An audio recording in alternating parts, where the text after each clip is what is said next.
Hallelujah. हमारे प्रभु यीशु मसीह के मधुर नाम में आप सबों को जय मसीह की। Good morning. सुबह हो चुकी है। आइए प्रार्थना के साथ आज के मनन पर बढ़ें। पवित्र पिता, आपका धन्यवाद। पिता, हर सुबह आपकी स्तुति करने, हर रात आपकी आराधना करने, हर रोज आपके गवाह होकर जीने में हमारी सहायता करें। प्रार्थना यीशु के नाम से मांगते हैं, आमीन। रात और दिन है ना, लेकिन इलेक्ट्रिसिटी आने के बाद, डिजिटलाइजेशन होने के बाद, क्या रात क्या दिन पता नहीं। दिन भर सोते हैं, रात भर काम करते हैं, इसलिए आजकल लोगों की तबीयत खराब रहती है। प्रभु ने रात को सोने के लिए और दिन को काम करने के लिए बनाया। देखिए, हम सबको काम है। अपने उन कामों को अपने सामर्थ्य के अनुसार उन्हें प्रायोरिटाइज करते हुए, किसे सबसे पहले करना है, किसे उसके बाद। अगर ऐसे हम अपने कार्यों को अलग कर सकें, पृथक कर सकें, हम अधिक प्रोडक्टिव होने पाएंगे। शायद रात रात जागने की भी आवश्यकता ना हो। आपने जरूर सुना होगा, early to bed early to rise. रात को जल्दी सो और सुबह जल्दी उठो। लेकिन आज की परिस्थितियां कुछ ऐसी है कि रात को 12 बजे के पहले बिस्तर जा ही नहीं पाते। क्या आप सो पा रहे हैं? जब बिस्तर पर आते हैं तब भी दिन भर की चिंता, क्या करें, कैसे करें, इसे कैसे निपटाएं, तमाम सारे विचार। जब इनके साथ आप बिस्तर पर लेटते हैं तो रात भर अच्छी नींद भी नहीं आती है ना। शरीर तो लेटा हुआ सो रहा है, लेकिन मन, उसमें अब भी ये सारे तमाम विचार चल रहे हैं, परेशानियां, चिंताएं हैं। इस वजह से जब सुबह उठते हैं, दिमाग तरोताजा नहीं रह पाता, शरीर तृप्त नहीं होता। देखिए, शरीर को जो आराम चाहिए, अगर वो आप उसे दें, तो अगर आप चाहें तो भी शरीर बिस्तर पर नहीं पड़ा रहेगा। अगर आप बिस्तर पर इधर उधर पलट रहे हैं, मतलब शरीर को आराम नहीं मिला। देखिए, हमारा शारीरिक जीवन हो या फिर आत्मिक जीवन, यह बहुत हद तक हमारे जीवन शैली पर निर्भर करता है। समझ रहे हैं? परमेश्वर के लिए कुछ करना चाहते हैं, सांसारिक तौर पर कुछ पाना चाहते हैं, हमारे समय को, हमारी आदतों को उसके अनुसार बनाना आवश्यक होता है। जो लोग प्रभु की स्तुति करना सीख लेते हैं, वे तमाम विशालकाय समस्याएं मामूली हो जाती हैं। हर स्थिति में प्रभु की स्तुति करना सीखें, प्रभु से प्रार्थना करना सीखें। बड़ी समस्याओं का समाधान योजनाएं बनाने में नहीं है, पर घुटनों पर प्रार्थना द्वारा चमत्कारिक छुटकारे का अनुभव किया जा सकता है। अय्यूब की पुस्तक 35वें अध्याय की 10वीं आयत देखिए। तो भी कोई यह नहीं कहता कि मेरे सृजने वाले ईश्वर कहां हैं। आगे क्या लिखा है? जो रात में भी गीत गवाते हैं और हमें पृथ्वी के पशुओं से अधिक शिक्षा देते हैं और आकाश के पक्षियों से अधिक बुद्धि देते हैं, यह कोई नहीं कहता कि मेरा सृजने वाला ईश्वर कहां है।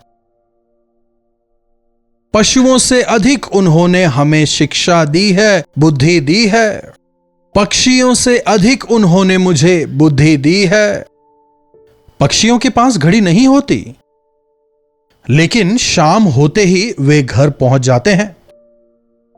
उठने के लिए उन्हें अलार्म की जरूरत नहीं पड़ती, सुबह होते ही वे उठ जाते हैं और भोजन की तलाश में जाते हैं। उनसे भी अधिक ज्ञान प्रभु ने हमें दिया है। जी हां, प्रभु ने हमें अपने स्वरूप में बनाया है। पशुओं पर अगर हम गौर करें तो उनमें कितना ज्ञान होता है, कितनी आसानी से और बुद्धिमानी से वे अपने कार्यों को करते हैं। मुझे खाना कौन देता है, मेरे सृष्टिकर्ता कौन है, मुझे किन की सेवा करनी है, पशु जानते हैं। उनसे कहीं अधिक ज्ञान प्रभु ने हमें दिया है। लेकिन अनोखी बात देखिए, इतने ज्ञान और बुद्धि को देकर अपने स्वरूप में जिस मनुष्य को प्रभु ने बनाया, वे प्रभु की खोज में नहीं रहते। उन्हें जीवन का उद्देश्य समझ नहीं आता। मुझे अपने सृष्टिकर्ता की आराधना करनी है, यह सोच उसमें है ही नहीं। मेरे सृष्टिकर्ता की आज्ञा को मानना मेरे लिए अच्छा है, यह समझ उनमें है ही नहीं। आज कई लोगों के जीवन में कोई लक्ष्य नहीं है। अरे तुम जीवित क्यों हो पूछने पर क्या करूं, मरा नहीं ना। क्यों जीवित हो? पैसा कमाने के लिए जीवित हूं। नौकरी करना है ना, पैसा उनका लक्ष्य हो जाता है। प्रभु की तरफ मुड़ना, जीवन में सुख, शांति, आनंद, जितनी मेहनत वे कुछ हासिल करने के लिए करते हैं उसका आनंद नहीं ले पा रहे। जो कमा रहे हैं उसका आनंद अगर नहीं ले पा रहे तो कमाने का क्या लाभ बताइए। इतनी मेहनत करके जो धन संपत्ति आपने जोड़ा, अगर उसका आनंद नहीं ले पा रहे तो क्या लाभ। इतनी मेहनत करके कार खरीदते हैं, रोज साफ सफाई करके पोंछ के रखते हैं, लेकिन उसे चलाते नहीं, उसका क्या लाभ। तो फिर खरीदा ही क्यों। मनुष्य का जीवन कुछ ऐसा ही है। पशुओं का ज्ञान तक हम में नहीं है। पशुओं में जो ज्ञान है उतनी बुद्धि और ज्ञान तक हम में नहीं है। सृष्टिकर्ता हमें देखकर, अरे मनुष्यों ने अपनी राह बदल ली है, बलात्कार की सोच से उनका मन भरा है, सोचकर प्रभु काफी दुखी होते हैं। रात के समय प्रभु के गीत गाकर उनकी आराधना करते हुए सोने का प्रयास कीजिए। देखिए कितनी अच्छी नींद रात को आएगी।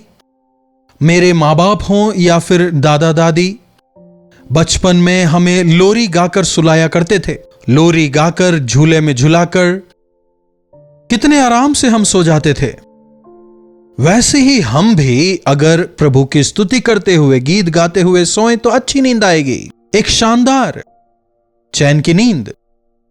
परेशानियों के बारे में सोचने से हमें नींद नहीं आने वाली, कल की चिंता करने से हमें चैन नहीं मिलने वाला। अपने भार को अगर प्रभु पर डालें, प्रभु पर अगर आप आधारित हों, अपने सृष्टिकर्ता को याद कर, उन्होंने मेरे लिए क्या किया है याद कर, उनकी स्तुति कर सोएं तो अच्छी नींद आएगी। पशुओं को, पक्षियों को दिए हुए ज्ञान तक को हम प्रदर्शित नहीं कर पा रहे, जबकि प्रभु ने हमें उनसे अधिक ज्ञान दिया है, लेकिन हम उसे इस्तेमाल में नहीं ला पा रहे।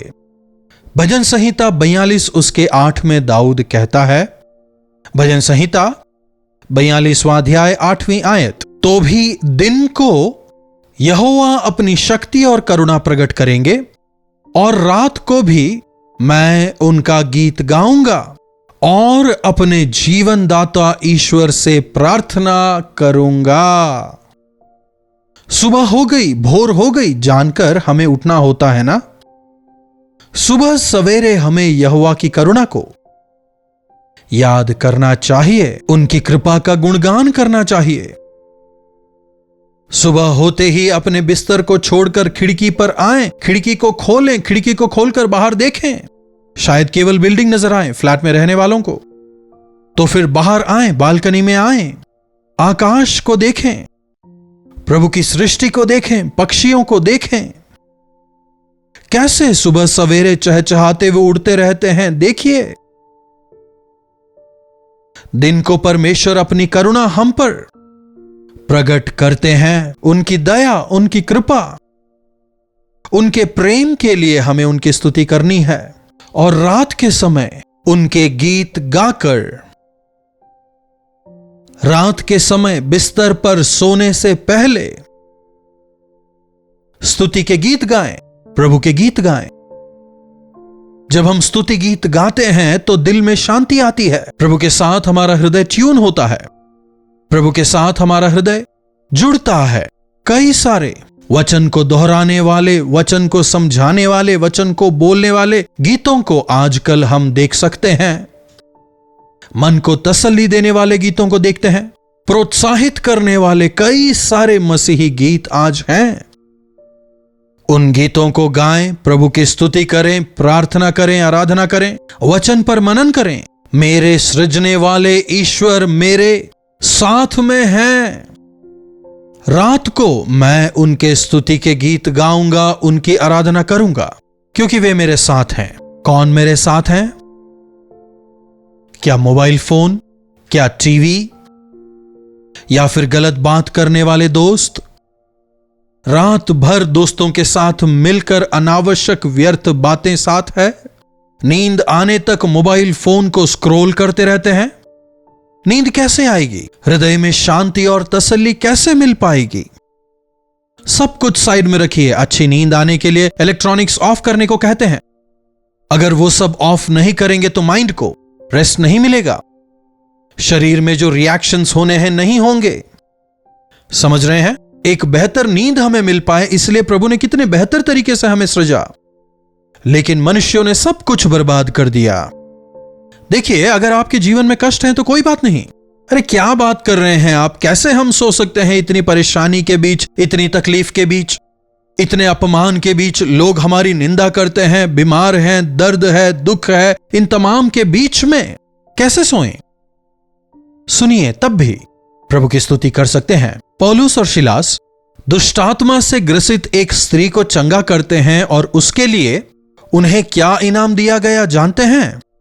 उनके पीठ पर बैंत बरसाते हुए उन्हें मारकर, सांकलों में बांधकर उन्हें जेल में डाल दिया जाता है। प्रभु, हम तो आपकी सेवा कर रहे थे, उसका यह प्रतिफल है। यह दर्द हमसे सहन नहीं होता, इस बदबू को हम सहन नहीं कर सकते, ऐसा कुछ नहीं कहा। क्या कहते हैं? देखिए, प्रेरितों का काम, प्रेरितों के काम की पुस्तक और उसका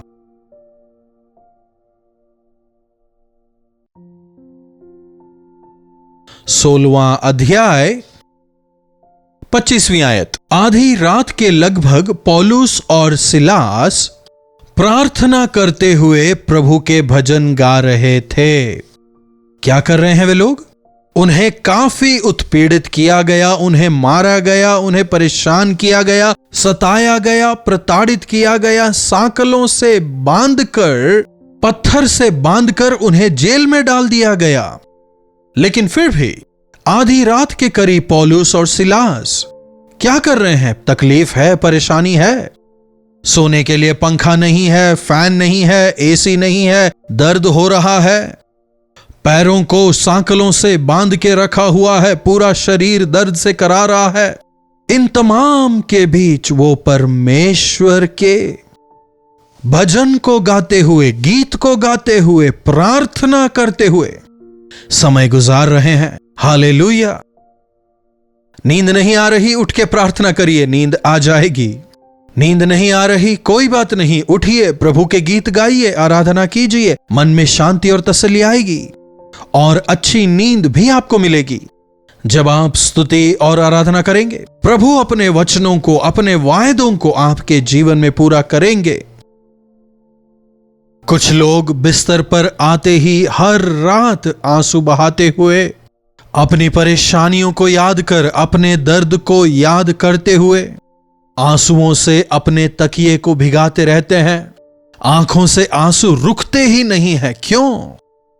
उनका दर्द।